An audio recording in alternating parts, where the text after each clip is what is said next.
Ang unang naramdaman ni Lyra ay ang lamig, isang matigas at hindi mapagkalingang lamig na gumagapang sa kanyang likod, sa kanyang mga braso, sa kanyang pisngi na nakadikit sa sahig. Dahan-dahan niyang iminulat ang kanyang mga mata. Malabo.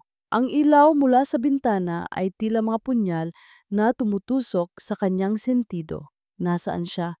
Nasa sahig siya ng sarili niyang kwarto. Bakit? Ang damit niya ay lukot na lukot, ang isang strap ng kanyang pantaas ay laglag sa kanyang balikat. May naramdaman siyang hapdi sa kanyang hita at isang mapurol na kirot sa pagitan ng kanyang mga binti. Unti-unting bumalik ang lahat, hindi bilang isang buong alaala, kundi mga basag na piraso ng isang napakasamang panaginip. Isang malakas na sigawan mula sa ibaba. Ang boses ni Sir Ricardo, matigas at puno ng pangmamaliit. Ang boses ni Kael sumasagot, puno ng galit at hinanakit. Napapikit si Lyra, ang kanyang mga daliri ay humigpit sa malamig na sahig na gawa sa kahoy. Ang kalabog ng pintuan, mga mabibigat na yabag sa pasilyo, palapit ng palapit sa kanyang kwarto. Huwag po. Isang mahinang tinig ang umalingaw-ngaw sa kanyang isipan. Boses niya, ang anino ni Kael na humaharang sa siwang ng pinto, ang amoy ng alak, ang lakas ng kanyang pagkakahawak sa braso ni Lyra. Bitawan mo ako! Ang pagtangis niya na nalunod sa dilim. Ang pakiramdam na siya'y isang bagay, isang laruan na pinaglaruan hanggang sa masira. Biglang napabalikwas ng bangon si Lyra. Ang kanyang paghinga ay sunod-sunod at mababaw. Napasuka siya sa gilid, walang laman, kundi pait lamang ng asido at kahihiyan. Nanginginig siyang tumayo, halos hindi makayanan ng kanyang mga tuhod ang sariling bigat. Dumiretso siya sa banyo at sumandal sa lababo, pinilit na huminga ng malalim. Ngunit ang hangin ay parang hindi umabot sa kanyang mga baga. Tumingin siya sa salamin at isang estranghero ang tumitig pabalik. Isang babaeng may mga matang walang buhay, may buhok na gulo-gulo, may mga labing maputla at nanginginig. At sa gilid ng kanyang panga, sa ilalim ng kanyang tainga, may isang maliit na pasa na nagsisimula ng mangitim. Itinaas niya ang kanyang braso. Doon sa kanyang pulso ay may bakas ng mga daliring humigpit ng napakahigpit. Ito ang katotohanan. Hindi ito panaginip. Nangyari ito. Isang butil ng luha ang pumatak mula sa kanyang mata, sinundan ng isa pa, hanggang sa ang kanyang pag-iyak ay naging isang tahimik na pagtangis na yumayanig sa kanyang buong katawan. Ang bawat hikbi ay puno ng galit, ng pandidiri, at ng isang matinding kawalan ng pag-asa. Dito sa mansyon na ito, sa hawlang ito na gawa sa ginto, wala siyang kakampi. Ang kanyang ina, si Diana ay mas pipiliin ang seguridad na bigay ni Ricardo kaysa sa kapakanan ng sariling anak. Si Sir Ricardo, para sa kanya, si Lyra ay isang abala lamang, isang paalala ng nakaraan ng kanyang asawa. At si Kael, ang pangalan patalang niya ay sapat na para mag-apoy ang galit sa puso ni Lyra. Hindi, hindi na siya mananatili rito. Hindi na siya magiging biktima pa sa loob ng bahay na ito. Kailangan niyang umalis. Ngayon na, mabilis ang kanyang mga kilos, pinapatakbo ng takot at determinasyon. Binuksan niya ang kanyang aparador at kinuha ang isang backpack. Walang pag-iisip niyang isinilid ang ilang mga damit, ang kanyang lumang wallet at ang maliit na alkansya kung saan niya tinatago ang lahat ng kanyang naipon. Bawat tunog ay parang isang pagsabog sa katahimikan ng madaling araw. Ang pagkakaluskos ng tela, Ang pag-zip ng bag, ang bawat pag-create ng sahig sa ilalim ng kanyang mga paa. Kailangan niyang mag-ingat. Kailangan niyang maging parang isang multo. Hawak niya ang kanyang cellphone. Nanginginig ang kanyang mga daliri habang hinahanap niya ang isang pangalan. Ang nag-iisang pangalan na alam niyang hindi siya tatalikuran. Gina. Nagring ito ng isang beses. Dalawa. Hello? Lira? Anong nangyari? Alam mo ba kung anong oras na?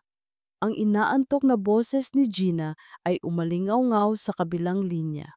Napatakip si Lira sa kanyang bibig, pinipigilan ang isang hikpi. Ang boses niya ay halos isang pabulong lamang, basag at puno ng desperasyon. Gina, tulungan mo ako, anya. Parang awa mo na, kailangan kong umalis dito. Isang sandali ng katahimikan bago ang boses ni Gina ay naging alerto at puno ng pag-aalala. Saan ka? Pupuntahan kita. Wag, delikado. Sagot ni Lira, ang mga mata niya ay nakatingin sa nakasarang pinto ng kanyang kwarto. Ako ang pupunta sa'yo.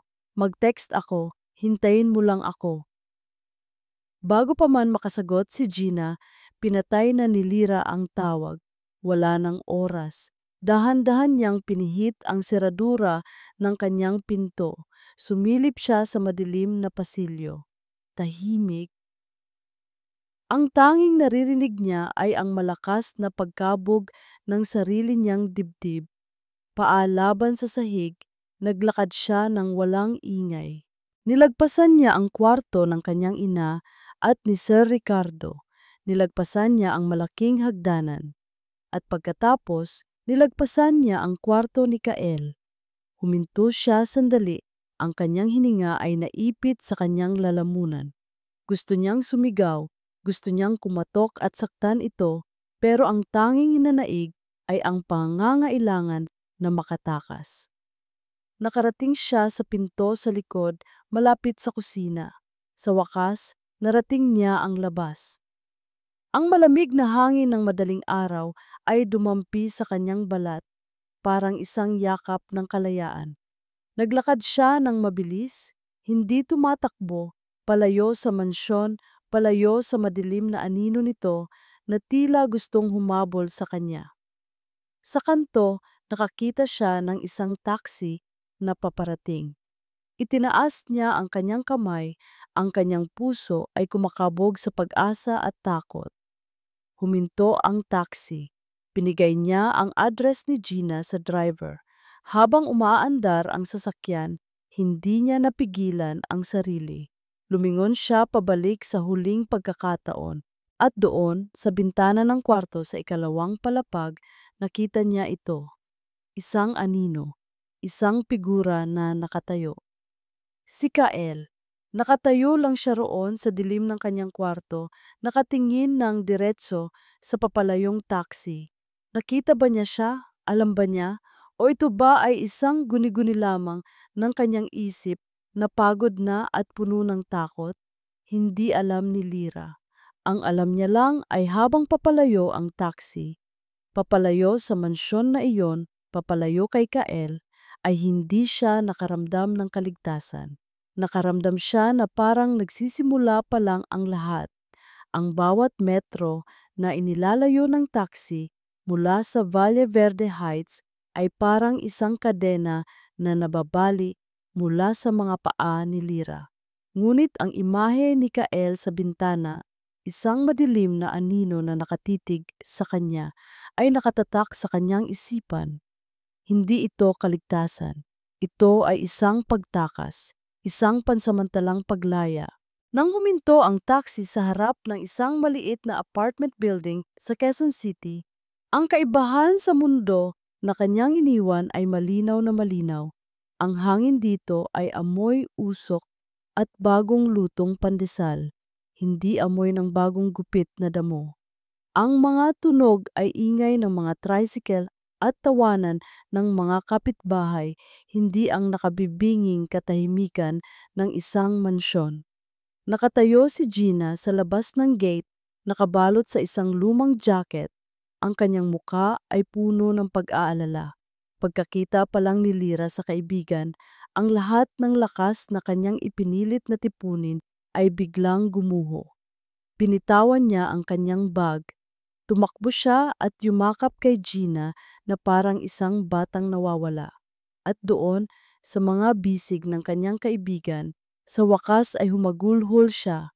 Isang iyak na puno ng lahat ng sakit, takot, at kahihiyan na kanyang kinimkim sa loob ng mahabang oras.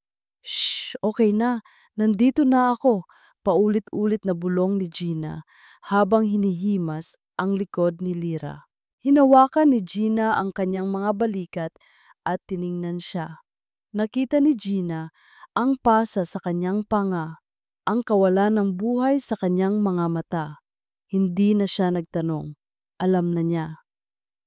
Halika sa loob, sabi ni Gina. Ang boses ay matatag. Dito ka lang, walang makakakuha sa iyo dito.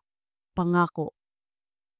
Ang apartment ni Gina ay maliit at simple, ngunit para kay Lyra, ito ay isang santuwaryo. Ang unang ilang araw ay malabo. Natutulog siya ng mahabang oras, isang pagtakas mula sa mga alaala. Ngunit kahit sa pagtulog, hinahabol siya ng mga bangungot. Isang gabi, nagising siyang sumisigaw. Ang amoy ng alak, ang bigat ng isang katawan sa ibabaw niya, ang pakiramdam ng pagiging walang magawa. Napaupo siya sa kama, basang-basa ng pawis, ang puso niya ay kumakaripas. Pumasok si Gina sa kwarto, binuksan ang ilaw. Lyra, ayos ka lang? Umiling lang si Lyra. Yumakap sa kanyang mga tuhod. Hindi niya kayang sabihin ang mga salita. Paano mo isasalaysay ang isang bagay na sumira sa'yo? Para makalimot o kahit para lang hindi mag-isip, nagpumilit si Lyra na tulungan si Gina. Si Gina ay nagtatrabaho sa isang maliit na karinderya na pag-aari ng kanyang tiyahin, ilang kanto lang mula sa kanilang apartment. Sa una, ayaw pumayag ni Gina, ngunit nakita niya ang determinasyon sa mga mata ni Lyra. Ang trabaho ay mahirap, pagbabalat ng bawang, paghihiwa ng sibuyas, paghuhugas ng walang katapusang bundok ng mga plato. Ang init mula sa kalan ay nakakapaso at ang kanyang mga kamay ay laging amoy pagkain. Ngunit tinanggap ni Lyra ang lahat ng iyon. Sa pagod ng katawan, natagpuan niya ang isang uri ng kapayapaan. Bawat platong kanyang hinuhugasan, bawat sahig na kanyang nililinis ay isang paraan para sabihin sa sarili, kaya ko to, nabubuhay ako. Isang hapon, habang nagpupunas siya ng mesa, nagring ang kanyang cellphone. Isang pamilyar na numero. Ang kanyang ina, nag-atubili siya. Ngunit sa huli, sinagot niya ito. Lyra, anak, nasaan ka? Nag-aalala na kami sa'yo. Ang boses ni Elena ay mataas at puno ng isang emosyon na hindi matukoy ni Lyra kung tunay na pag-aalala o pagkukunwari lamang. Okay lang po ako, ma. Ma, sagot ni Lyra. Ang kanyang boses ay walang emosyon. Anong okay? Umalis ka nang walang paalam. Napakalaking iskandalo nito. Ano na lang ang sasabihin ng Papa Ricardo mo? Sa pagbanggit ng pangalan na iyon, isang malamig na pader ang tila itinayo sa paligid ng puso ni Lyra. Hindi man lang siya tinanong kung bakit siya umalis. Hindi man lang siya kinumusta. Ang mahalaga lang ay ang reputasyon, ang sasabihin ng ibang tao. Bumalik ka na dito, Lyra. Ayusin natin to ng tahimik. Huwag na nating palakihin. Pakiusap ng kanyang ina.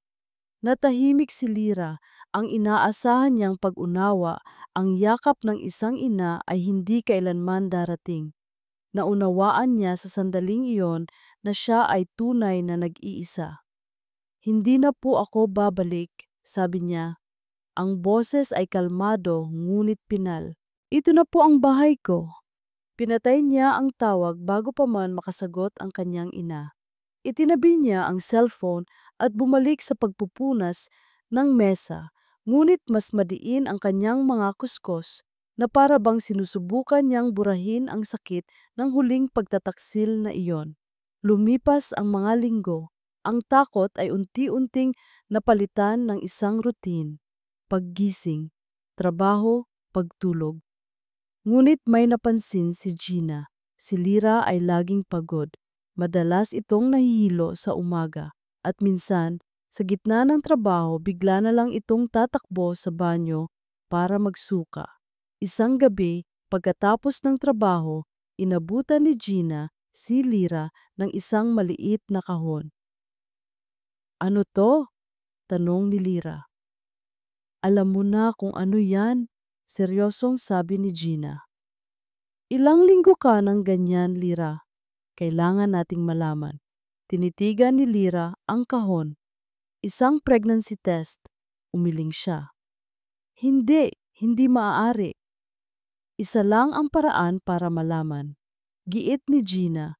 Pumasok si Lyra sa banyo, ang kanyang mga kamay ay nanginginig. Ang bawat hakbang ay parang ang bigat. Sinunod niya ang instructions na nakasulat sa kahon, ang kanyang isip ay blanko. Inilapag niya ang maliit na plastic stick sa lababo at naghintay. Ang 3 minuto ay parang isang habambuhay. Tinitigan niya ang maliit na bintana sa stick. Pinipilit ang sarili na huwag umasa, huwag matakot. Ngunit unti-unti, isang linya ang lumitaw. At pagkatapos, sa tabi nito, isa pa. 2 malinaw na linya. Napatitig si Lyra. Huminto ang pag-ikot ng mundo. Huminto ang kanyang paghinga. Ang takot na nararamdaman niya kay Kael, sa kanyang pamilya, ay biglang napalitan ng isang bago at mas malaking takot. Isang takot na ngayon ay nabubuhay at tumitibok sa loob mismo niya. 2 linya. Ang 2 linyang iyon ay parang isang sentensya, isang hatol na habambuhay. Hindi makagalaw si Lyra. Nakaupo siya sa malamig na sahig ng banyo, nakasandal sa pinto, ang pregnancy test ay mahigpit na hawak sa kanyang kamay. Ang isip niya ay isang magulong bagyo. Imposible, hindi ito maaaring mangyari. "Lyra, ayos ka lang ba dyan?" Narinig niya ang boses ni Gina mula sa labas, puno ng pag-aalala. Hindi siya sumagot. Paano niya sasagutin? Anong sasabihin niya? Binuksan ni Gina ang pinto. Nakita niya si Lyra sa sahig. Ang muka ay blanko, ang mga mata ay nakatitig sa kawalan. Tumingin si Gina sa hawak ni Lyra. Nakita niya ang 2 linya. Walang salitang namutawi. Lumuhod lang si Gina at niyakap ang kaibigan. Ang yakap na iyon ang bumasag sa pagkatulala ni Lyra. Napahikbi siya, isang tunog na puno ng pagkalito at takot. "Anong gagawin ko, Gina? Anong gagawin ko?" Kinabukasan, bumili si Gina ng 2 pang test kit mula sa ibang brand. "Baka mali lang yung una," sabi niya. Sinusubukang magbigay ng kahit kaunting pag-asa. Isa-isang ginamit ni Lyra ang mga ito, at isa-isa pareho ang resulta. 2 linya, 3 test, 3 positibong resulta. Hindi na ito pagkakamali. Ito na ang katotohanan. Sa loob ng ilang araw, si Lyra ay parang isang kaluluwang ligaw sa loob ng apartment. Nagsasalita siya kapag kinakausap, kumakain kapag pinipilit, ngunit ang kanyang isip ay nasa ibang lugar. Ang bunga ng gabing iyon, ang bunga ng karahasan na iyon ay nasa loob niya. Lumalaki. Naramdaman niya ang galit, naramdaman niya ang pandidiri. Ngunit sa ilalim ng lahat ng iyon, may isang bagay pa siyang naramdaman. Isang bagay na kinatatakutan niyang aminin. Isang kakarampot na koneksyon. Isang responsibilidad. "Kailangan mong magpa-check up," sabi ni Gina isang araw. Kailangan nating malaman kung malusog ka, kung malusog ang baby. Pumayag si Lyra. Dinala siya ni Gina sa isang maliit na klinika sa kanilang lugar. Ang klinika ay simple lang, puno ng mga buntis na ina na masayang nag-uusap tungkol sa kanilang mga pinaglilihian. Naramdaman ni Lyra na hindi siya kabilang doon. Nakayuko lang siya, pinipilit na maging invisible. Nang tawagin ang kanyang pangalan, nanginginig siyang pumasok sa loob. Ang doktora ay isang matandang babae na may mabait na mga mata. Matapos ang ilang mga tanong, pinahiga siya ng doktora para sa isang ultrasound. Medyo maaga pa, pero tingnan natin kung ano ang makikita natin, sabi ng doktora habang ipinapahid ang malamig na gel sa kanyang tiyan. Ipinikit ni Lyra ang kanyang mga mata. Ayaw niyang tumingin, ayaw niyang makita, ngunit narinig niya ang isang tunog. Isang mabilis, ritmikong tunog, dab-dab, dab-dab, dab-dab. Ayan, sabi ng doktora. Narinig mo ba yun? Yan ang tibok ng puso niya. Hindi napigilan ni Lyra. Iminulat niya ang kanyang mga mata at tumingin sa monitor. Nakita niya ang isang maliit, kumikislap na tuldok sa gitna ng isang madilim na espasyo.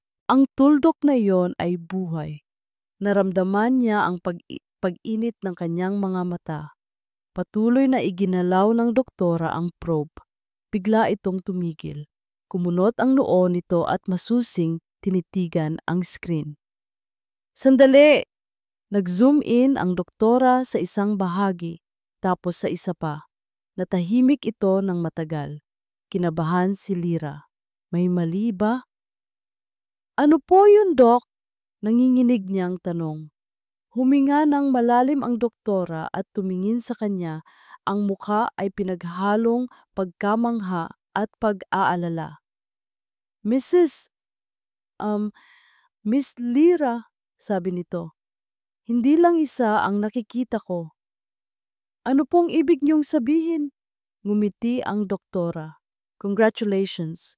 Mukhang hindi lang isa ang baby mo. Napatingin si Lyra sa screen. Itinuro ng doktora ang tatlong magkakahiwalay na madilim na espasyo at sa loob ng bawat isa may isang kumikislap na tuldok. Tatlo. Tatlo sila, sabi ng doktora, kinukumpirma ang katotohanang hindi kayang iproseso ng isip ni Lyra. You're having triplets, Mom. Ang salitang triplets ay umaling-awngaw sa loob ng kwarto, sa loob ng isipan ni Lyra, hanggang sa wala na siyang ibang marinig. Ang tatlong kumikislap na tuldok sa screen ay parang tatlong bituin mula sa isang napakadilim na kalawakan at sa halip na magbigay ng liwanag, tila hinihigop ng mga ito ang lahat ng natitirang pag-asa sa kanyang dibdib. Nagsimula siyang tumawa. Hindi ito isang tawa ng saya o tuwa. Ito ay isang tawa na basag, walang laman at nasa bingit ng pagkasira ng isip. Tumawa siya na parang narinig niya ang pinakakatawa-tawang biro sa buong mundo, isang malupit na biro, na ang universo ang naglalaro sa kanya. Napatingin sa kanya ang doktora, ang muka ay puno ng pag-aalala. Miss Lyra, ang tawa ay biglang naputol at napalitan ng isang malakas na pag-iyak, isang hagulgol na nanggagaling sa kaibuturan ng kanyang kaluluwa. Itinakip niya ang kanyang mga kamay sa kanyang mukha. Ang kanyang buong katawan ay nanginginig sa bigat ng katotohanan. Isa. Kaya niya sanang isipin na kakayanin niya ang isa. Ngunit tatlo, tatlong tibok ng puso, tatlong buhay, tatlong walang hanggang paalala ng gabing iyon na gusto na niyang kalimutan. Lumabas siya ng klinika na parang isang zombie. Hawak-hawak ang resulta ng ultrasound. Si Gina na naghihintay sa labas ay agad na nakita ang lahat sa muka ng kaibigan. Lyra, anong sabi? Hindi sumagot si Lyra. Inabot lang niya ang papel kay Gina. Tiningnan ni Gina ang larawan. Pagkatapos ay ang mga salitang nakasulat sa ilalim nito. Nanlaki ang kanyang mga mata. "Tatlo?" Bulong niya, hindi makapaniwala. Ang paglalakad pabalik sa apartment ay parang isang panaginip. Ang mga sasakyan ay dumadaan, ang mga tao ay naglalakad, ang mundo ay patuloy sa pag-ikot. Ngunit para kay Lyra, lahat ay tumigil. Nang gabing iyon, nakahiga lang siya sa kama, nakatitig sa kisame. Ang isip niya ay isang karera ng mga tanong na walang sagot. Paano? Paano niya bubuhayin ang tatlong bata ng mag-isa? Ang kinikita niya sa karinderya ay sapat lang para sa sarili niya. Paano niya sila pakakainin, bibihisan, pag-aaralin? Ang ideya ng aborsyon ay dumaan sa kanyang isip na parang isang malamig na hangin at agad niya itong iwinaksi. Hindi. Kahit gaano pa niya kinamumuhian ang pinagmulan nila, narinig na niya ang kanilang mga puso. Nakita na niya sila. Hindi niya kayang pumatay ng tatlong buhay na walang kasalanan. Sila ay sa kanya at siya ay sa kanila. Isang matinding responsibilidad ang dumagan sa kanyang mga balikat, mas mabigat kaysa sa anumang naramdaman niya sa buong buhay niya. Ang pagtakas ay hindi na sapat. Kailangan niyang mabuhay, hindi lang para sa sarili niya, para sa kanila. Kinabukasan, bumalik siya sa trabaho. Mas nagtrabaho siya ng husto. Doble ang kanyang sipag kahit na ang kanyang katawan ay laging pagod at ang kanyang tiyan ay laging bumabaliktad. Bawat platong hinuhugasan niya, bawat pisong kinikita niya ay mayroon ng pangalan. Para sa tatlong pangalan na hindi pa niya alam. Isang maulan na hapon habang abala ang lahat sa karinderya, nakaupo si Lyra sa isang sulok, nagbabalat ng patatas. Ang kanyang isip ay lumilipad. Iniisip niya ang mga kailangan niyang bilhin.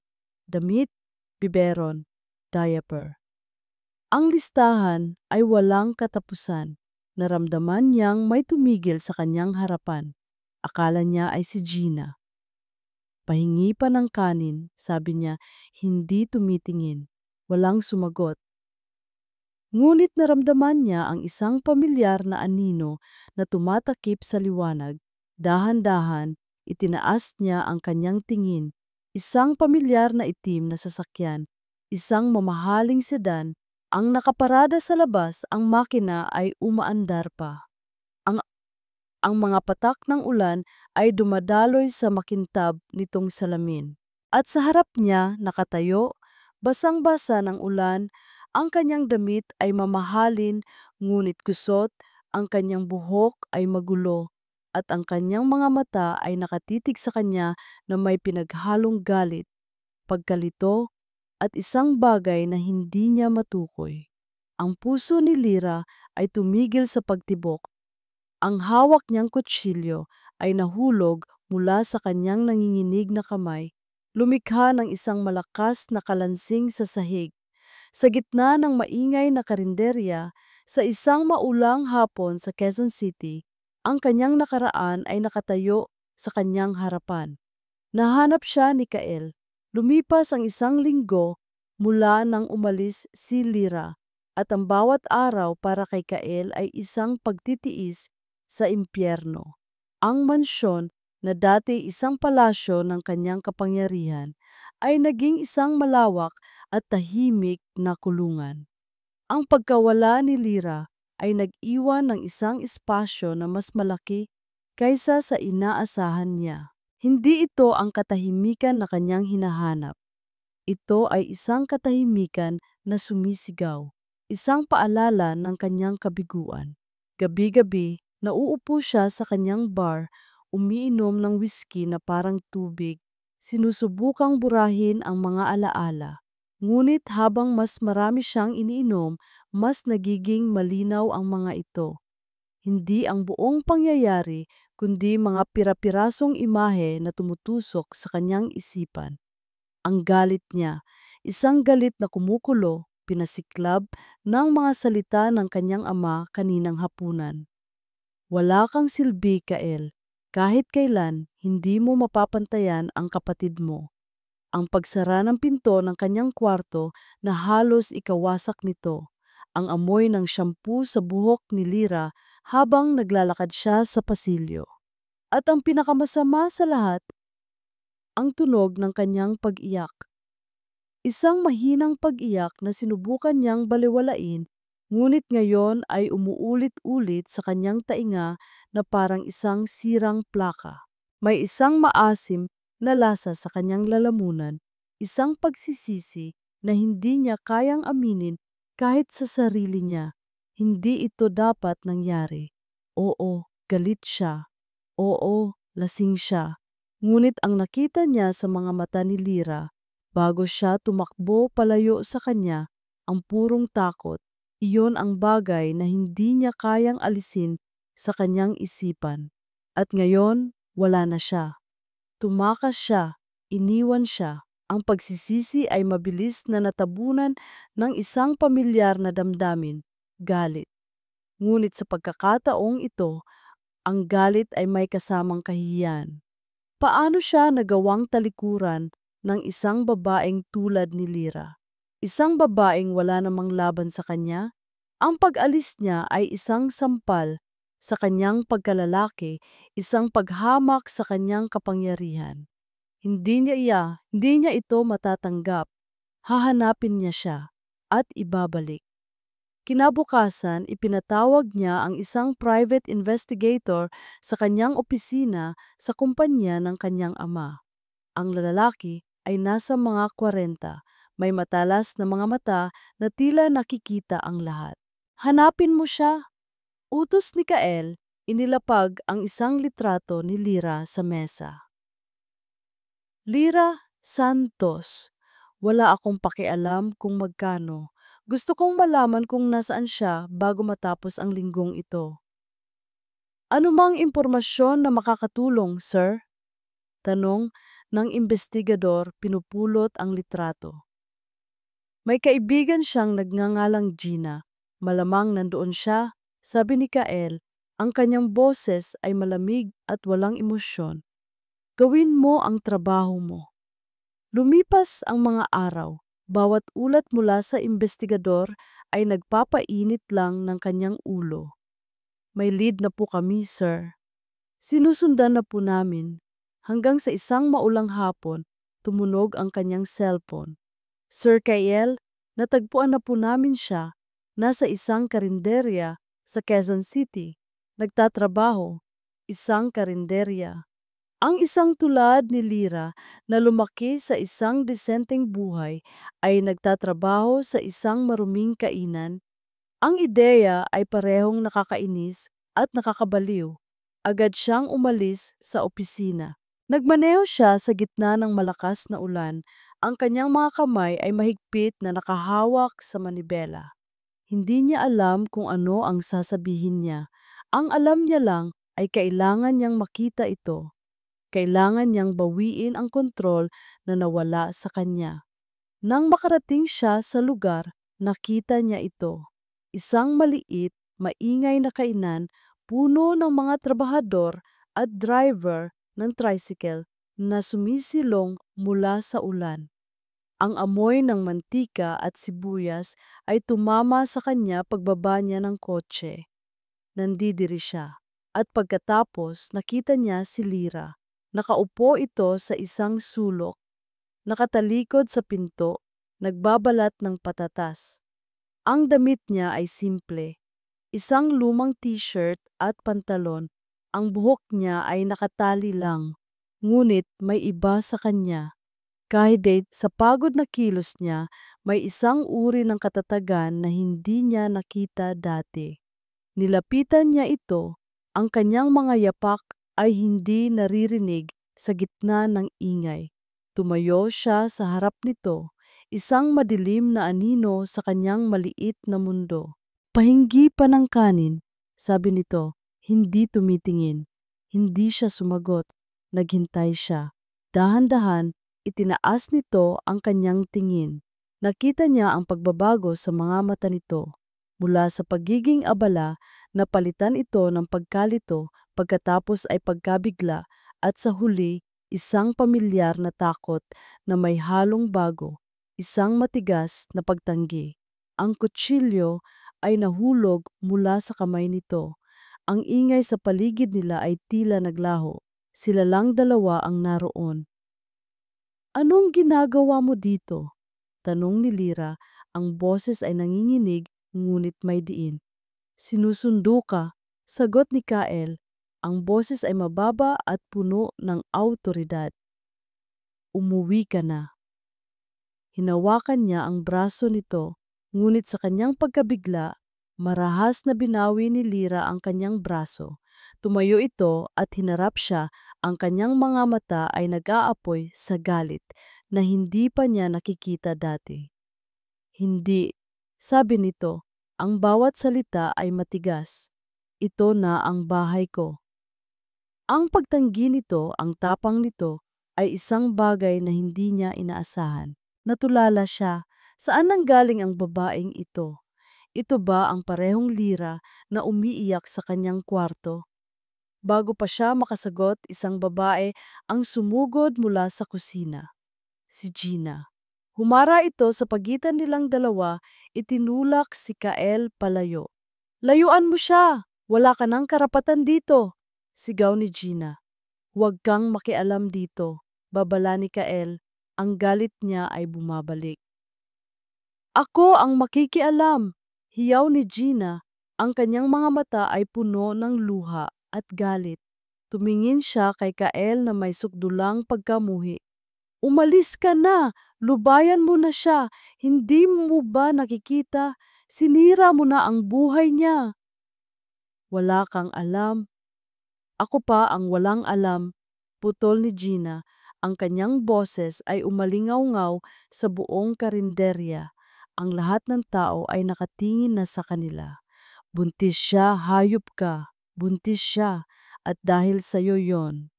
Ang mga salita ay tumama kay Kael na parang isang malakas na suntok sa sikmura.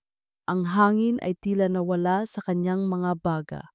Buntis. Ang isang salitang iyon ay nagpabagsak sa lahat ng pader ng galit at pagmamataas na kanyang itinayo. Buntis siya.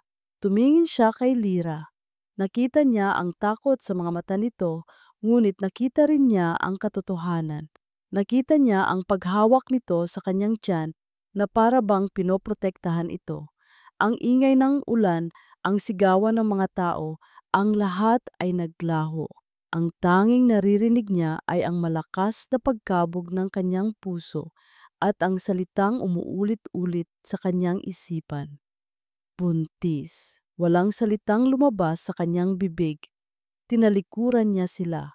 Naglakad siya palayo, palabas ng karinderya, pabalik sa kanyang kotse. Ang kanyang isip ay blanko, ang kanyang mundo ay gumuho. Nagsimula siyang magmaneho palayo, walang patutunguhan, habang ang katotohanang isinampal sa kanya ni Gina ay unti-unting lumulunod sa kanya. Ang pag-alis ni Kael ay hindi nagdulot ng kapanatagan. Nag-iwan ito ng isang nakabibinging katahimikan sa karinderya na sinundan ng mga bulungan at mapanuring tingin mula sa mga customer.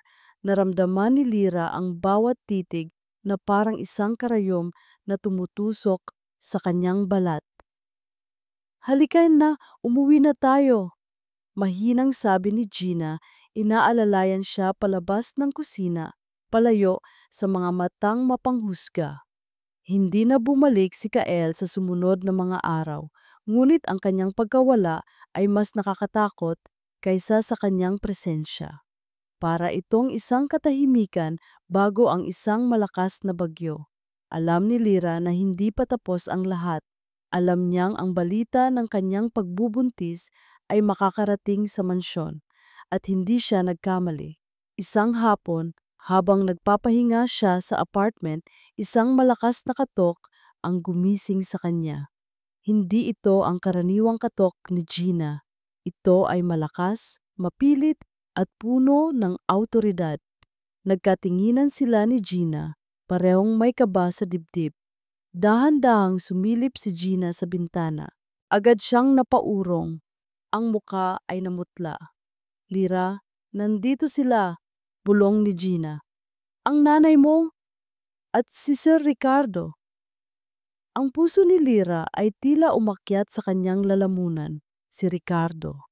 Ang lalaking hindi kailanman nagpakita ng kahit anong kabaitan sa kanya, ang lalaking tumitingin sa kanya na para siyang isang dumi sa ilalim ng kanyang sapatos. Ang katok ay umulit mas malakas sa pagkakataong ito. Huminga ng malalim si Lira. Hindi na siya ang babaeng nagtatago sa takot. Tumayo siya. Papasukin mo sila. Pagbukas ng pinto, ang maliit na sala ni Gina ay tila lalong lumiit sa presensya ng kanyang mga bisita. Si Ricardo ay nakatayo doon, nakasuot ng isang mamahaling business suit. Ang kanyang muka ay kasing tigas ng bato. Sa likod niya ay ang kanyang ina, si Elena, na nakayuko at hindi makatingin ng diretso sa kanya.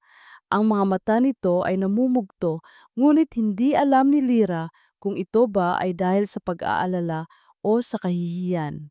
Magandang hapon po, sabi ni Lira. Ang kanyang boses ay kalmado, isang kalamang pinilit niyang likhain. Hindi sumagot si Ricardo. Pumasok siya sa loob na parang pag-aari niya ang lugar. Tiningnan niya ang paligid ng may pandidiri, ang mga lumang kasangkapan, ang maliit na espasyo. Pagkatapos, ang kanyang malamig na mga mata ay tumuon kay Lira, partikular sa kanyang tiyan na hindi pa naman halata, ngunit alam na niya ang laman. Magkano? Tanong ni Ricardo, ang kanyang boses ay walang emosyon na para bang nakikipag-usap siya sa isang transaksyon sa negosyo. Napakunot ang noo ni Lira. Po. Dumukot si Ricardo sa loob ng kanyang coat at naglabas ng isang sobre. Inilapag niya ito sa maliit na mesa, isang sobreng puno na puno ng pera. Yan ang solusyon sa problema mo at sa problema ng anak ko, sabi niya. Ang bawat salita ay parang isang patalim. Ayusin mo yan, pumunta ka sa pinakamagaling na doktor, tapusin mo na ang kahibangan na yan. At pagkatapos, maglaho ka na. Huwag ka nang magpapakita sa amin kailanman. Ang kahulugan ng kanyang mga salita ay tumagos sa isip ni Lira na parang isang lason. Ang solusyon, ang kahibangan. Ganoon lang ang tingin niya sa mga buhay na nasa loob niya. Isang problema na kailangang burahin. Napatingin siya sa kanyang ina, naghahanap ng kahit anong tulong, kahit isang salita ng pagtutol. Ngunit si Elena ay nakayuko pa rin. Lira, anak. Sa wakas ay nagsalita si Elena, ang boses ay nanginginig. Para din to sa'yo. Para sa kinabukasan mo. Isipin mo, anong buhay ang maibibigay mo sa kanila? Tanggapin mo na ang tulong ng Papa Ricardo mo. Iyon na. Ang huling sinulid ng pag-asa na kumakapit si Lira ay naputol. Ang kanyang sariling ina, ang babaeng nagluwal sa kanya sa mundo, ay siya mismong nagsasabi sa kanya na itapon ang sarili niyang mga anak. Isang matinding kalungkutan ang pumuno sa kanya na agad ding napalitan ng isang matinding galit. Isang galit na nagbigay sa kanya ng lakas na hindi niya alam na mayroon siya. Dahan-dahan, lumapit siya sa mesa. Tinitigan niya si Ricardo ng diretso sa mga mata, walang takot. Pagkatapos, kinuha niya ang sobre. Naramdaman niya ang kapal ng pera sa loob nito. Ngumiti si Ricardo, isang ngiti ng tagumpay. Akala niya nanalo na siya. Ngunit sa harap niya, sa harap ng kanyang ina, dahan-dahang pinunit ni Lira ang sobre sa gitna. Hinayaan niyang mahulog ang mga piraso. Ang mga perang papel ay kumalat sa sahig na parang mga tuyong dahon. Ang ngiti ni Ricardo ay naglaho. Hindi mabibili ang mga anak ko sabi ni Lira, ang kanyang boses ay hindi malakas, ngunit matatag at puno ng kapangyarihan. At hinding-hindi sila magiging isang problema, sila ang pamilya ko. Tumingin siya sa kanyang ina, ang mga mata ay puno ng sakit at pagkadismaya. At kayo, hindi ko na kayo kilala. Tumigas ang muka ni Ricardo sa galit. Tandaan mo ang araw na ito, Lira. Pinili mo ang landas na ito. Huwag kang iiyak sa amin kapag naghirap ka. Hindi ako iiyak, sagot ni Lira. At hinding-hindi na rin ako magtatago. Tumalikod si Ricardo at naglakad palabas. Ang bawat hakbang ay mabigat sa galit. Sumunod si Elena, ngunit bago siya tuluyang umalis, lumingon ito kay Lira. Sa huling pagkakataon, ang mukha ay basang-basa ng luha. Ngunit wala nang maramdaman si Lira kundi awa. Nang sarhan ni Gina ang pinto, napasandal si Lira sa pader, ang kanyang mga binti ay nanghihina. Ngunit sa pagkakataong ito, hindi dahil sa takot, dahil sa bigat ng desisyon na kanyang ginawa. Pinili niya ang kanyang mga anak, at sa pagpili sa kanila, pinili niya ang isang laban na alam niyang siya lang ang haharap. Habang nakatayo sila sa katahimikan, hindi nila alam na sa dulo ng pasilyo, sa lilim ng hagdanan, may isang taong nakatayo doon. Isang taong bumalik, na puno ng pagkalito at hindi alam kung ano ang gagawin. Si Kael. Narinig niya ang lahat, ang alok ng kanyang ama, ang pagtanggi ni Lira, ang bawat salitang binitiwan. At sa unang pagkakataon sa kanyang buhay, naramdaman ni Kael ang isang bagay na mas malakas pa sa galit. Naramdaman niya ang kahihiyan, hindi para sa sarili niya, kundi para sa kanyang ama. Nakatayo si Kael sa dilim, nakatago sa lilim ng hagdanan. Ang mga salita ng kanyang ama ay umuulit-ulit sa kanyang isipan na parang isang sumpa. Tapusin mo na ang kahibangan na yan. Solusyon sa problema. Ang kanyang ama, si Ricardo, ay hindi lang nagsasalita tungkol sa pera. Nagsasalita siya tungkol sa pag-alis ng isang buhay, hindi 3 buhay, na para bang nagtatapon lang siya ng basura. Walang emosyon, malamig, at ang pinakamasakit sa lahat, ginagamit niya ang pangalan ni Kael. Problema ng anak ko. Nakita ni Kael ang pag-alis ng kanyang ama, ang pagyuko ng ina ni Lira, at nakita niya ang mukha ni Lira nang sarhan nito ang pinto. Hindi takot, hindi galit. Isang uri ng pagod na determinasyon. Isang babaeng handang harapin ang buong mundo ng mag-isa. Ang babaeng iyon ay hindi ang babaeng gusto niyang saktan. Ang babaeng iyon ay ang babaeng hinahangaan niya. Sa isang paraan na hindi niya maintindihan at kinatatakutan niyang aminin. Isang bagay ang nabali sa loob ni Kael sa sandaling iyon. Ang galit na matagal na niyang kinikimkim para sa kanyang ama, isang galit na dati niyang ibinabaling sa iba, kay Lira, ay ngayon ay may malinaw na target. Umalis siya ng walang ingay, bago pa man siya makita nina Lira at Gina. Nagmaneho siya pauwi, ngunit sa pagkakataong ito, hindi na siya ang aroganteng prinsipe na naghahanap ng gulo. Isa siyang lalaking nalilito na ang buong mundo ay binaliktad. Pagdating niya sa mansyon, naabutan niya ang kanyang ama sa study nito, nagbubuhos ng brandy. Saan ka galing? Tanong ni Ricardo, hindi tumitingin. Sa kanila, simpleng sagot ni Kael. Humarap si Ricardo, isang nangiti ng kasiyahan sa kanyang mga labi. Magaling, inayos mo na ba? Tinanggap na ba niya ang pera? Tinitigan ni Kael ang kanyang ama. Hindi. Nawala ang nangiti ni Ricardo. Anong sabi mo? Sabi ko, hindi. Ulit ni Kael. Ang kanyang boses ay matigas. Pinunit niya. Sa harap ninyo, napatayo si Ricardo, ang muka ay namula sa galit. Walang utang na loob na babae. Sino siya sa akala niya para tanggihan ako? Siguro isang taong may dignidad, sagot ni Kael. Ang mga salita ay lumabas bago niya pa mapigilan. Isang bagay na hindi nabibili ng pera mo. Ito ang unang pagkakataon na sinagot ni Kael ang kanyang ama ng ganoon.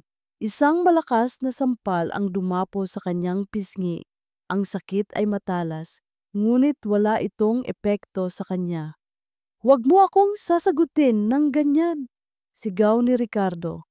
Tandaan mo, Kael, lahat ng mayroon ka, itong bahay, ang kotse mo, ang pangalan mo, galing sa akin.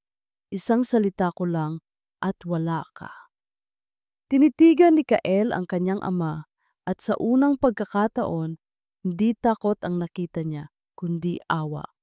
Ang makapangyarihang si Ricardo, niyatan na ang tanging sandata ay pananakot at pera. Gawin mo, mahinang sabi ni Kael. Kunin mo lahat, wala na akong pakialam. Tumalikod siya at iniwan ang kanyang ama na natigilan at galit na galit sa study. Sa gabing iyon, hindi uminom si Kael. Sa halip, pumasok siya sa isang kwarto sa dulo ng pasilyo. Isang kwartong laging nakasara at puno ng alikabok. Ang kwarto ng kanyang nakatatandang kapatid, si Michael, na namatay sa isang car accident maraming taon na ang nakalipas. Binuksan niya ang mga kahon. Nakita niya ang mga tropeyo, mga medalya, mga litrato ng isang perpektong anak na hindi niya kailanman nakilala ngunit laging ikinukumpara sa kanya. Ngunit sa ilalim ng lahat ng iyon, sa isang maliit na baul, nakita niya ang isang bagay na iba. Isang journal. Ang journal ng kanyang ina, ang tunay na ina ni Kael na namatay noong bata pa siya. Binuklat niya ito. Ang mga pahina ay puno ng mga salita ng kalungkutan, ng pag-iisa at ng takot sa kanyang asawa, kay Ricardo. Isinulat nito kung paano siya kinokontrol ni Ricardo, kung paano siya pinipilit na maging perpekto, kung paano nito ginagamit ang mga bata para manipulahin siya. Habang nagbabasa si Kael, unti-unti niyang naiintindihan. Ang kasaysayan ay umuulit. Ang ginagawa ng kanyang ama kay Lyra ay ang parehong bagay na ginawa nito sa kanyang ina. Kinabukasan, may ginawa si Kael na hindi niya inaakalang gagawin niya. Pumunta siya sa apartment ni Lyra, ngunit hindi siya kumatok. Naghintay siya sa dulo ng kalye hanggang sa makita niyang umalis si Lyra papunta sa trabaho. Pagkatapos ay nilapitan niya si Gina na nag-aabang sa labas. Natigilan si Gina nang makita siya. Akmang sisigawan niya ito, ngunit itinaas ni Kael ang kanyang kamay. Hindi ako naparito para manggulo, sabi niya. Ang kanyang boses ay sinsero. Gusto ko lang tumulong. Naglabas siya ng isang makapal na sobre ng pera at iniabot kay Gina. Para sa kanya, para sa mga gastusin, huwag mong sabihin na galing sa akin. Sabihin mo galing sa isang anonymous donor o kahit ano. Basta tanggapin nyo. Tinitigan ni Gina ang pera, pagkatapos ay si Kael na may pagdududa. Bakit? Huminga ng malalim si Kael.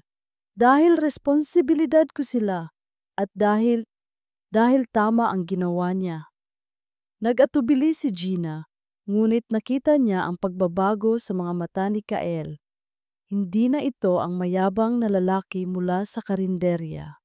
Iba na ito. Kinuha niya ang sobre. Mula sa araw na iyon, nagsimula ang isang lihim na routine. Linggo-linggo, nag-iiwan si Kael ng pera kay Gina. Ipinag-utos niya sa kanyang assistant na magpadala ng mga basket ng prutas at masusustansiyang pagkain sa apartment. Palaging walang pangalan ng nagpadala.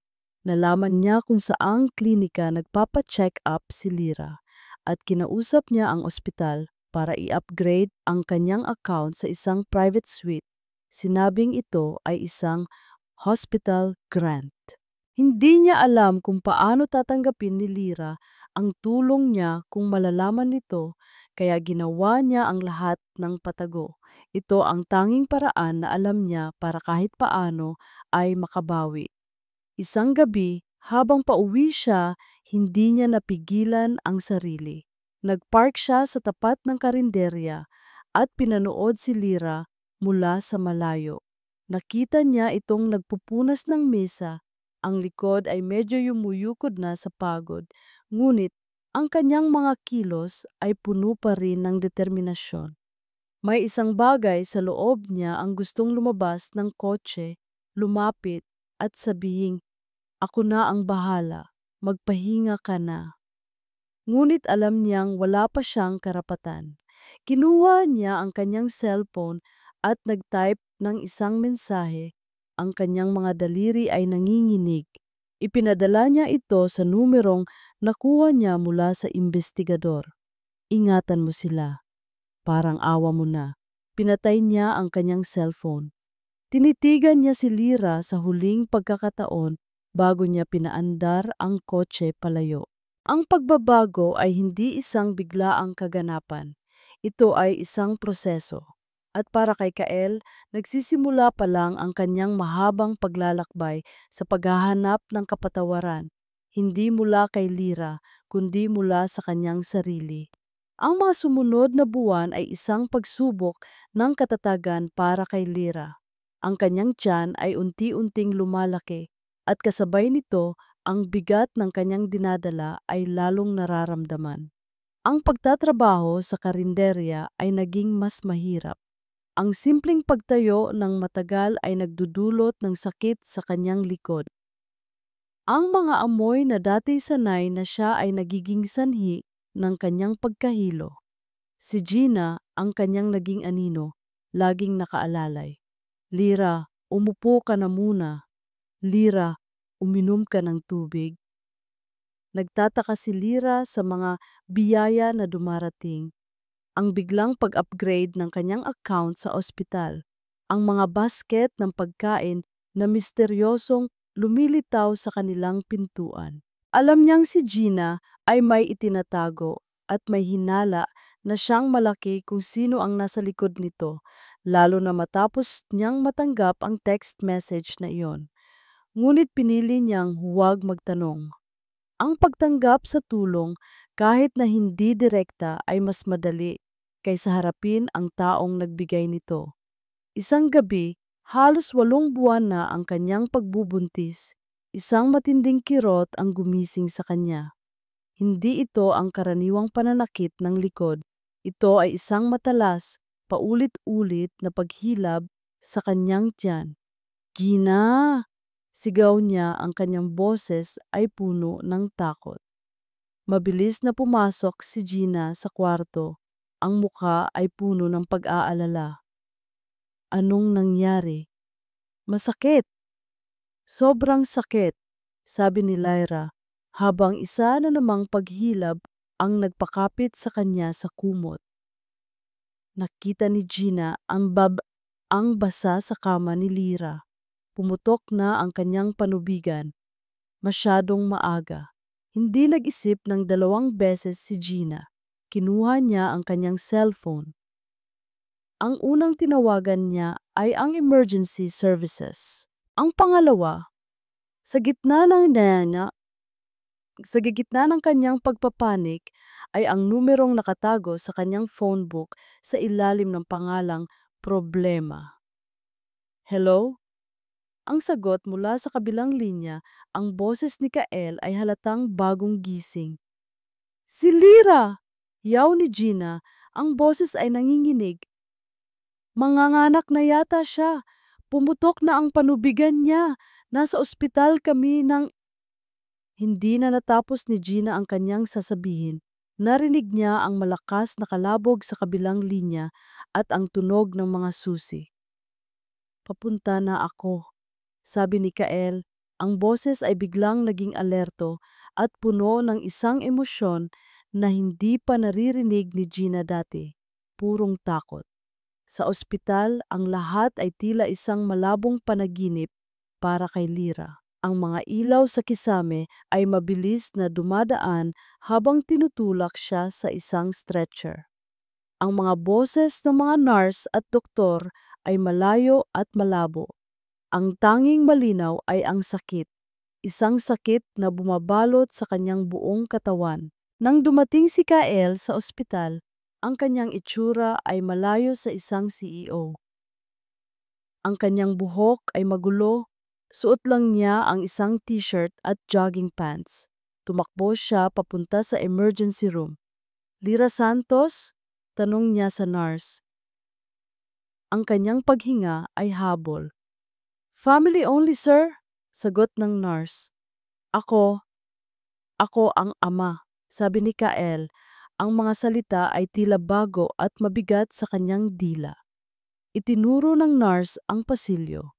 Dinala na po siya sa delivery room. Preterm labor, kailangan po siyang cesarean section. Maghintay na lang po kayo dito. Ang paghihintay ang pinakamatinding parusa na naranasan ni Kael. Naglakad siya pabalik-balik sa pasilyo.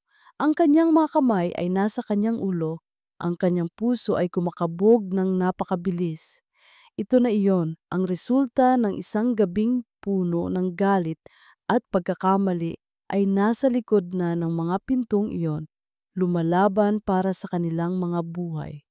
Sa unang pagkakataon sa kanyang buhay, naramdaman ni Kael ang pagiging ganap na walang kapangyarihan. Ang kanyang pera, ang kanyang pangalan, wala sa mga iyon ang may halaga ngayon. Nagdasal siya, hindi sa isang Diyos na kilala niya, kundi sa kung sino man ang nakikinig. Iligtas niyo sila, parang awa niyo na. Sila, hindi ako. Sila lang. Lumipas ang tila isang kawalang hanggan. Pagkatapos, bumukas ang pinto at isang doktor ang lumabas, tinanggal ang kanyang mask. Mr. Kyle, napahinto sa paglalakad si Kyle. Ako nga po, kumusta sila? Ngumiti ang doktor. The operation was a success. Lyra is stable and resting. And congratulations, you are a father to 3 beautiful, albeit small babies, 2 boys and 1 girl. Gumaan ang pakiramdam ni Kael na parang isang malaking bato ang inalis sa kanyang dibdib. Pwede ko ba silang makita? Dinala siya ng isang nurse sa nursery. Sa likod ng isang salamin, sa 3 magkakahiwalay na incubator, nakita niya sila. Napakaliit. Ang kanilang balat ay mamula-mula. Ang kanilang mga daliri ay kasing liit ng isang butil ng bigas. Ngunit sila ay humihinga. Sila ay buhay. Tinitigan niya ang 3 maliliit na nilalang. Ang kanyang mga anak. Isang bagay sa loob niya ang nagbago. Ang abstraktong ideya ng pagiging isang ama ay biglang naging totoo. Ang responsibilidad ay hindi na isang bigat, kundi isang layunin. Nang magkamalay si Lyra, ang una niyang naramdaman ay ang sakit sa kanyang tiyan. Ang pangalawa ay ang katahimikan. Walang iyak ng sanggol. Ang mga anak ko? Tanong niya. Ang kanyang boses ay mahina at paos. Nandito sila. Isang pamilyar na boses ang sumagot. Iminulat niya ang kanyang mga mata. Nakaupo si Kael sa isang upuan sa tabi ng kanyang kama. Ang mukha nito ay pagod, ngunit ang mga mata nito ay may isang bagong uri ng liwanag. At may mga bakas ng luha sa kanyang mga pisngi. Walang nagsalita. Ang katahimikan sa pagitan nila ay hindi na puno ng galit o takot. Ito ay puno ng isang pinaghalong pagod, kaluwagan, at isang hindi maipaliwanag na koneksyon. Sila, na nagsimula sa karahasan ay ngayon ay pinag-ugnay ng 3 bagong buhay. Ngunit ang sandaling iyon ay biglang nabasag. Bumukas ang pinto ng kwarto. Nakatayo doon si Ricardo. Ang kanyang mukha ay isang maskara ng malamig na galit. Tumingin siya kay Lyra na may pandidiri, pagkatapos ay kay Kael. Ano itong naririnig ko? Naglalaro ka pa rin ng pamilya-pamilyahan. Ang kanyang boses ay parang yelo. Tumayo si Kael, inilagay ang sarili sa pagitan ng kama ni Lira at ng kanyang ama. Umalis ka dito. Hindi pa tayo tapos mag-usap, Kael, sabi ni Ricardo. Ang kanyang mga mata ay nagbabaga. Lumapit siya at bumulong sa paraang si Kael at Lira lang ang makakarinig. Ang bawat salita ay isang banta. Tapusin mo na ang kahibangang ito o ako ang tatapos sa inyong lahat. Narinig ni Lira ang bawat salita. Nakita niya ang kasamaan sa mga mata ni Ricardo at sa sandaling iyon, naunawaan niya. Ang panganib ay hindi lang si Kael. Ang tunay na halimaw ay ang ama nito. At ngayon, ang halimaw na iyon ay nagbabanta hindi lang sa kanya, kundi sa tatlong maliliit at walang kalaban-laban na mga buhay na kaluluwal pa lang niya sa mundo. Ang banta ni Ricardo ay nag-iwan ng isang nakakakilabot na lamig sa loob ng kwarto ng ospital. Mas malamig pa kaysa sa aircon. Nang umalis ito, ang hangin ay naging mabigat, puno ng mga hindi masabing salita. Sa unang pagkakataon, tiningnan ni Lira si Kael hindi bilang isang kaaway, kundi bilang isang taong nakakulong din sa parehong hawla. Nakita niya sa mga mata nito ang parehong galit at kawalan ng magawa na naramdaman niya sa loob ng maraming taon. Totoo ba yun? Basag ni Lira sa katahimikan, ang kanyang boses ay mahina ngunit matatag. Kaya ba niyang gawin yun? Hindi agad sumagot si Kael. Tumingin siya sa sahig, ang kanyang mga kamao ay nakakuyom. Oo, sa wakas ay inamin niya. Ang boses ay puno ng pait. Kaya niya. Ang pagsang-ayon na iyon ay nagpabago sa lahat. Ang problema ay hindi na lang ang nakaraan nilang dalawa. Ang problema ay ang kasalukuyan at ang hinaharap. Ang kaligtasan ng tatlong batang natutulog sa nursery. Sa mga sumunod na araw, isang kakaibang routine ang nabuo. Si Kael ay laging naroon. Hindi siya nang iistorbo. Tahimik lang siyang nakaupo sa isang sulok, nagbabasa o nagtatrabaho sa kanyang laptop. Ngunit kapag kailangan ni Lira ng tubig o kapag nahihirapan siyang bumangon, si Kael ay laging nariyan, handang tumulong nang walang anumang salita. Pinapanood siya ni Lira. Pinapanood niya kung paano ito nakikipag-usap sa mga nurse, tinitiyak na lahat ng pangangailangan niya at ng mga bata ay natutugunan. Pinapanood niya kung paano ito tumatayo ng matagal sa harap ng salamin ng nursery. Ang kanyang kamay ay nakadikit sa salamin na para bang sinusubukan niyang abutin ang kanyang mga anak. Ang Kael na ito ay malayo sa halimaw na nasa kanyang mga alaala. Ngunit ang pagpapatawad ay hindi ganoon kadali. Ang sugat ay masyadong malalim. Isang hapon, pagkatapos niyang bisitahin ang mga bata sa nursery, bumalik si Lira sa kanyang kwarto at nakita si Kael na nakatayo malapit sa bintana. Malalim ang iniisip. Huminga siya ng malalim. Oras na. Kael, tawag niya. Lumingon ito, nagulat. Kailangan nating mag-usap, sabi ni Lira, umupo sa gilid ng kanyang kama. Hindi tungkol sa atin, kundi tungkol sa kanila. Itinuro niya ang direksyon ng nursery. Tumango si Kael at umupo sa upuan na laging naroon. Naghintay siya. Ang gabing yon, simula ni Lira, ang mga salita ay mahirap bigkasin. Kailangan kong malaman. Kailangan kong maintindihan kung ano talaga ang nangyari. Nakita niya ang sakit sa mga mata ni Kael. Napayuko ito. Lasing ako, Lira. Galit ako sa kanya. Sabi niya, tinutukoy ang kanyang ama. Pero hindi yun excuse. Walang excuse sa ginawa ko. Ang naaalala ko lang ay ang galit ko at pagkatapos, ang pag-iyak mo. Ang totoo, may mga parte na malabo, na parang may kulang. Kulang? Bago mangyari ang lahat, nag-away kami ni Papa. Pinainom niya ako ng pinainom. Sinabi niya ang mga bagay na para akong sirain. Paliwanag ni Kael, ang kanyang boses ay nanginginig sa alaala. Noon, akala ko nagkataon lang. Ngayon, ngayon iniisip ko kung sinadya niya ang lahat.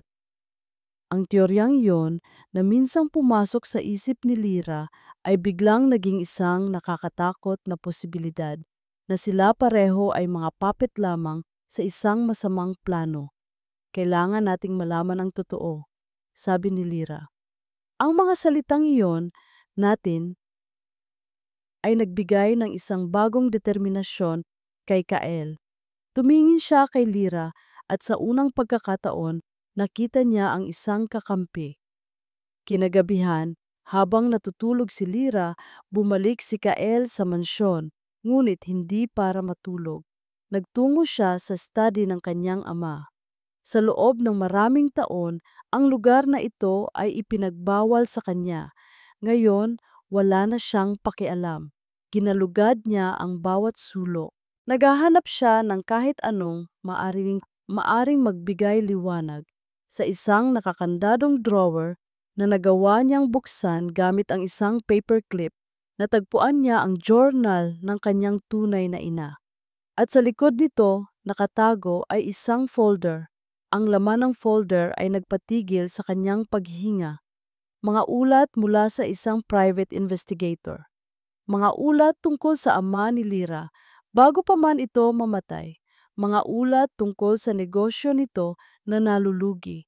At isang kasunduan sa pagitan ni Ricardo at ng ama ni Lyra, kung saan ipapaubayan ng ama ni Lyra ang kanyang kumpanya kay Ricardo kapalit ng pag-aalaga nito sa kanyang asawa at anak. Ang kanyang ina, si Elena, ay hindi lang nagpakasal kay Ricardo. Ipinagbili siya at si Lyra ay kasama sa package, ngunit ang pinakakilabot na natuklasan niya ay isang maliit, itim na USB drive. Isinaksak niya ito sa laptop ng kanyang ama. Ang laman nito ay mga audio recording, mga pag-uusap sa telepono, at doon natagpuan niya ito. Isang pag-uusap sa pagitan ni Ricardo at ng kanyang personal na security head na naganap isang araw bago ang gabing iyon. Siguraduhin mong lasing na lasing si Kael pag uwi niya, sabi ng boses ni Ricardo. At iwanan mong hindi nakalak ang pinto ng kwarto ng babaeng yan. Kailangan natin ng isang iskandalo na hindi na niya matatakasan. Isang bagay na tatalian siya sa akin habang buhay. Binitawan ni Kael ang mouse. Ang hangin ay nawala sa kanyang mga baga. Hindi ito pagkakamali. Hindi ito aksidente. Ito ay isang bitag. At silang dalawa ni Lyra ang nahuli dito. Kinuha ni Kael ang kanyang cellphone at nag-install ng isang voice-activated recording app. Maingat niyang itinago ang cellphone sa ilalim ng malaking mesa ng kanyang ama, sa likod ng isang hilera ng mga makakapal na libro. Ang mikropono ay nakatutok sa kung saan karaniwang umuupo ang kanyang ama. Bumalik siya sa ospital bago pa man mag-umaga. Tahimik siyang umupo sa tabi ng kama ni Lyra. Pinagmamasdan itong matulog. Ang bigat ng katotohanan ay halos hindi niya makayanan. Paano niya sasabihin kay Lyra na ang pinakamasamang gabi ng kanyang buhay ay hindi isang resulta ng galit at alak, kundi isang planadong kasamaan na ginawa ng sarili niyang ama? Kinabukasan, habang nag-aalmusal si Lyra, tumunog ang cellphone ni Kael. Isang notification mula sa recording app. May bagong file. Nanginginig niyang isinaksak ang kanyang earphones. Pinakinggan niya ito. Ito ay isang pag-uusap sa telepono sa pagitan ni Ricardo at ng isang tao na hindi niya kilala. Oo, kontrolado ko na siya. Mayabang na sabi ni Ricardo. Ang mga bata ang aking alas. Sa pamamagitan nila, susunod sa akin si Kael. At ang babae, siya at ang kanyang mga bastardo ay magiging isang paalala sa anak ko kung sino ang nagmamay-ari sa kanya. Napatayo si Kael, ang kanyang mga mata ay nag-aapoy sa galit. Sapat na. Tapos na ang pagtatago. Oras na para lumaban. 2 linggo matapos makalabas si Lyra sa ospital, isang imbitasyon ang dumating. Isang family dinner sa mansyon na inorganisa ni Ricardo. Ayon sa text niya kay Kael, ito ay para formal na tanggapin ang mga bagong miyembro ng pamilya. Naramdaman ni Lyra ang panlalamig ng kanyang mga kamay. Isa itong bitag. Alam niya iyon. Hindi natin kailangang pumunta, sabi ni Kael. Nakita ang takot sa kanyang mga mata. Hawak niya ang isa sa mga sanggol, si Mika ang nag-iisang babae. Tumingin si Lyra sa kanyang 3 anak na mahimbing na natutulog sa kanilang mga kuna, sina Marco, Mateo at Mika. Ang kanyang lakas, ang kanyang lahat. Kailangan, sabi ni Lyra, ang kanyang boses ay mas matatag kaysa sa kanyang nararamdaman. Kung hindi natin ito tatapusin ngayon, habang buhay niya tayong hahabulin. Habang buhay silang manganganib. Pumayag si Kael. Alam niyang tama si Lyra. Ang mansyon ay pareho pa rin. Malamig, malawak, at nagpapanggap na masaya. Ang mahabang mesa ay puno ng mga mamahaling pagkain, ngunit walang sinuman ang may ganang kumain. Nandoon si Elena, ang ina ni Lyra, na pilit na ngumingiti ngunit hindi maitago ang kaba sa kanyang mga mata. At sa dulo ng mesa, nakaupo si Ricardo, naghahari-harian na parang isang hari. Isang kagalakan na makasama kayong lahat dito. Simula ni Ricardo, itinaas ang kanyang kopita ng alak. Isang pagdiriwang para sa bagong henerasyon ng mga De Villa. Tumingin siya sa direksyon ng mga sanggol na nasa isang silid kasama ang isang yaya na pinagkakatiwalaan ni Kael. Isang ngiti ang gumuhit sa kanyang mga labi, isang nangiti na hindi umabot sa kanyang mga mata. Ang ngiting iyon ay nagpadala ng kilabot sa buong katawan ni Lyra. Pinanatili ni Lyra ang kanyang composure. Nakaupo siya ng tuwid. Ang kanyang mga kamay ay nasa kanyang kandungan. Sa tabi niya, naramdaman niya ang pagtayo ni Kael. Ito na. Papa? Sabi ni Kael, ang kanyang boses ay kalmado, ngunit malinaw, pumuputol sa peke na kasiyahan. Bago tayo magpatuloy, may gusto lang akong iparinig sa inyo. Isang bagay na sa tingin ko ay dapat malaman ng lahat. Lahat ng mata ay napunta kay Kael. Ang mukha ni Ricardo ay nagpakita ng bahagyang inis. Ano na namang kalokohan ito, Kael? Umupo ka. Ngunit hindi umupo si Kael. Sa halip, kinuha niya ang kanyang cellphone at inilagay ito sa gitna ng mesa. Pindot niya ang play. Sa simula, katahimikan lang. Pagkatapos, isang pamilyar na boses ang umalingaw-ngaw sa buong silid. Ang boses ni Ricardo. Oo, kontrolado ko na siya. Ang mga bata ang aking alas. Sa pamamagitan nila, susunod sa akin si Kael. At ang babae, siya at ang kanyang mga bastardo ay magiging isang paalala sa anak ko kung sino ang nagmamay-ari sa kanya. Ang katahimikan na sumunod ay nakabibingi. Ang tinidor ay nahulog mula sa kamay ni Elena. Si Ricardo ay napatingin sa cellphone. Ang kanyang muka ay biglang namutla na parang isang papel.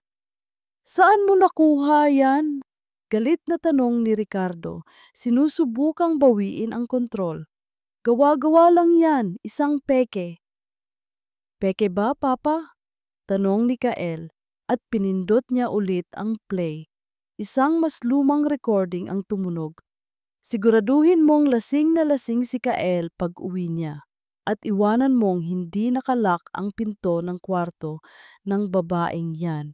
Kailangan natin ng isang iskandalo na hindi na niya matatakasan. Kung ang unang recording ay isang sampal, ito ay isang suntok na nagpabagsak kay Ricardo. Sinungaling! Sigaw niya na patayo. Paano niyo paniniwalaan yan? Gawa-gawa lang yan ng isang babaeng desperada para sa pera at ng isang anak na walang utang na loob. Tumingin siya sa kanilang lahat. Sino ang paniniwalaan ninyo? Ako o ang isang bayarang babae at ang kanyang mga bastardo? Ang salitang bastardo ay tumama kay Lyra, ngunit hindi na ito masakit. Sa halip, nagbigay ito sa kanya ng isang malinaw na pokus.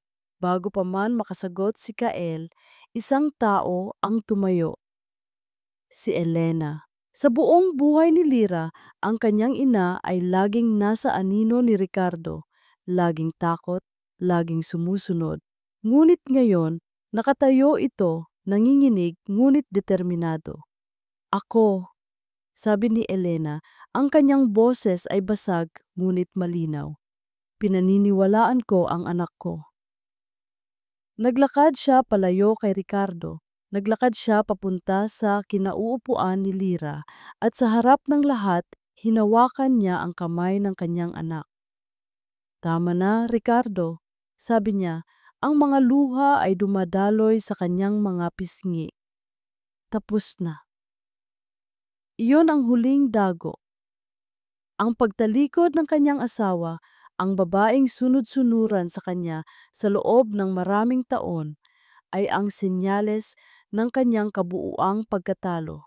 Si Ricardo ay napaupo sa kanyang upuan, talunan.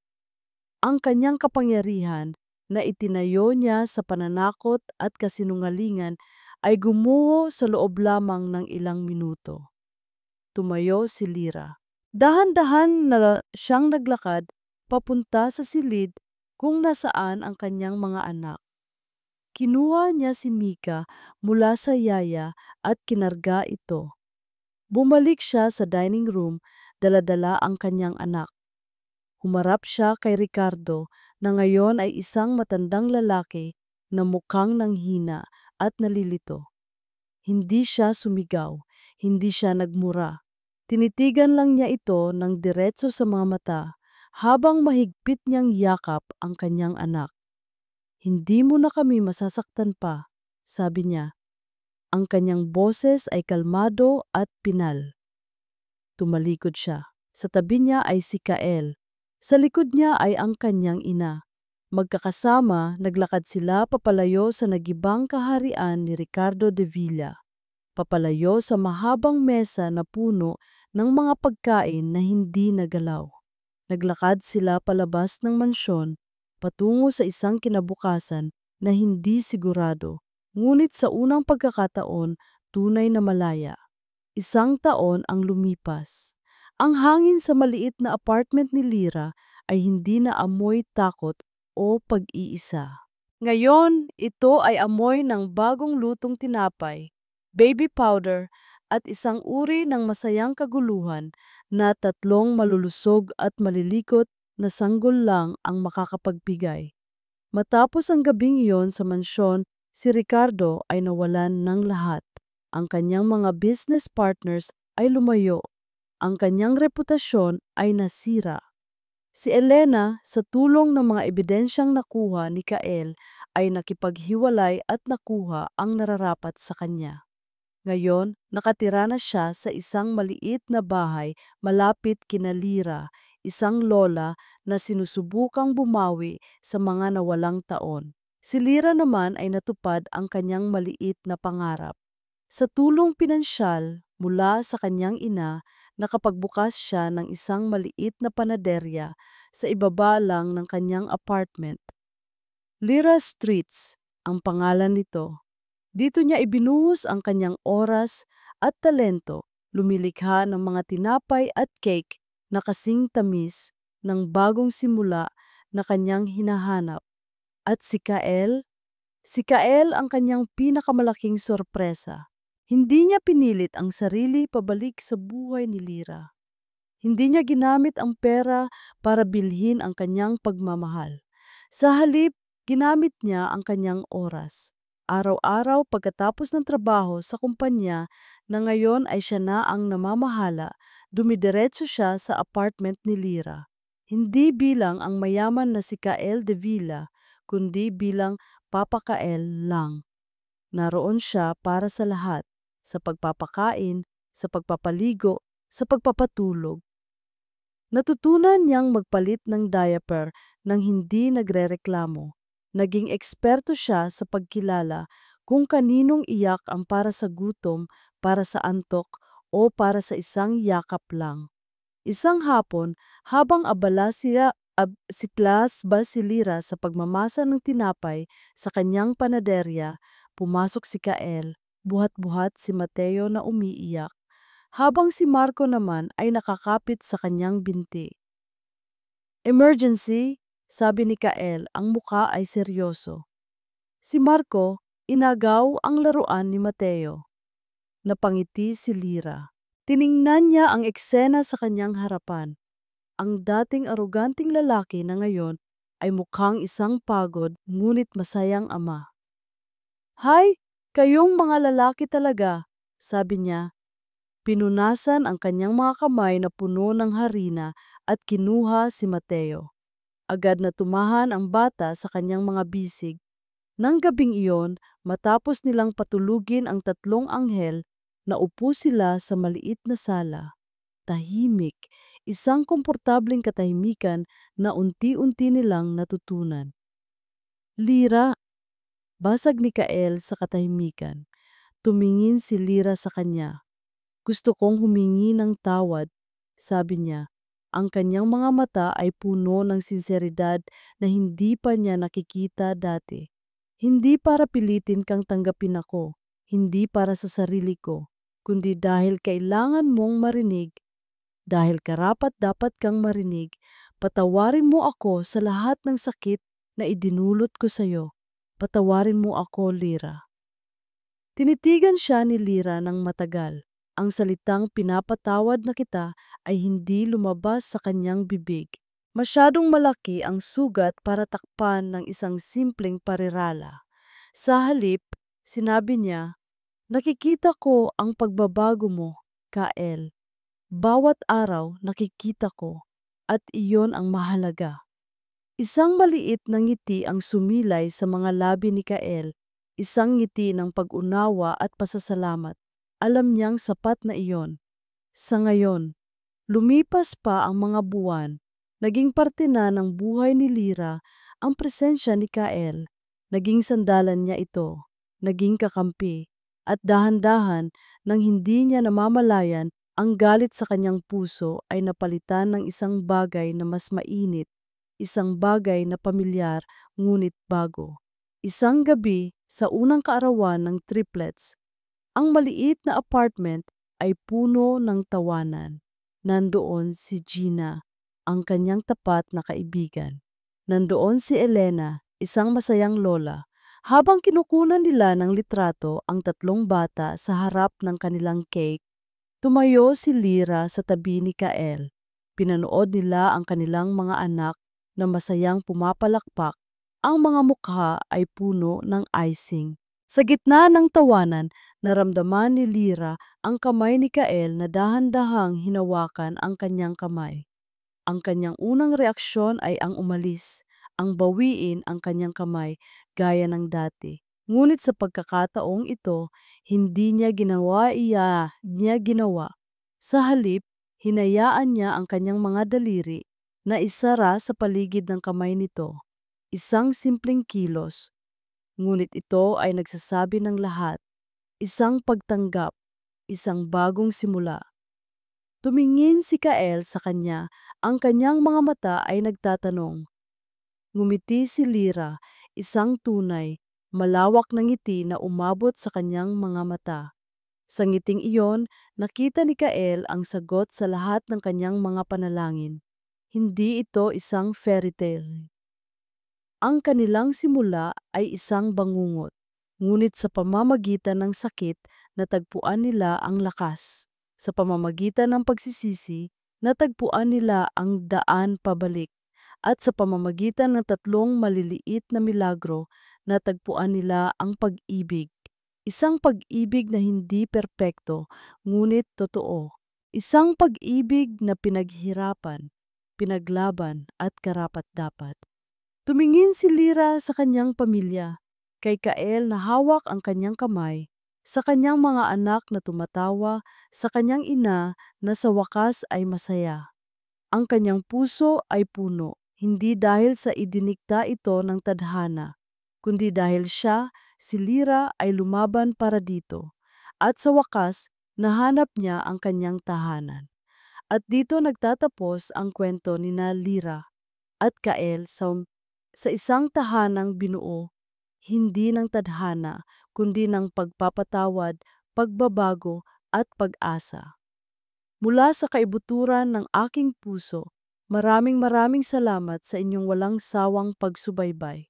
Salamat sa pagsama ninyo sa bawat kabanata ng kanilang mahirap, ngunit makabuluhang paglalakbay. Ang pagsulat sa kwento ni Lira ay isang hamon na puno ng mabibigat na emosyon. Layunin kong isalaysay ang isang kwento hindi para gawing romantiko ang sakit, kundi para ipakita na ang paghilom ay posible at ang pag-ibig na sumisibol mula sa paggalang at tunay na pagsisisi ay may kakayahang baguhin ang lahat. Ipinakita sa atin ni Kael na ang tunay na pagbabago ay hindi nasusukat sa salita, kundi sa walang humpay na gawa. At ipinakita naman sa atin ni Lira na ang pagpapatawad ay hindi kahinaan, kundi isang tanda ng hindi masukat na lakas. Ang lakas na bumangon at piliing maging masaya para sa sarili at sa mga mahal sa buhay. Ngayon, nais ko namang marinig ang inyong mga saloobin. Anong bahagi ng kwento ang pinakatumatak sa inyong puso?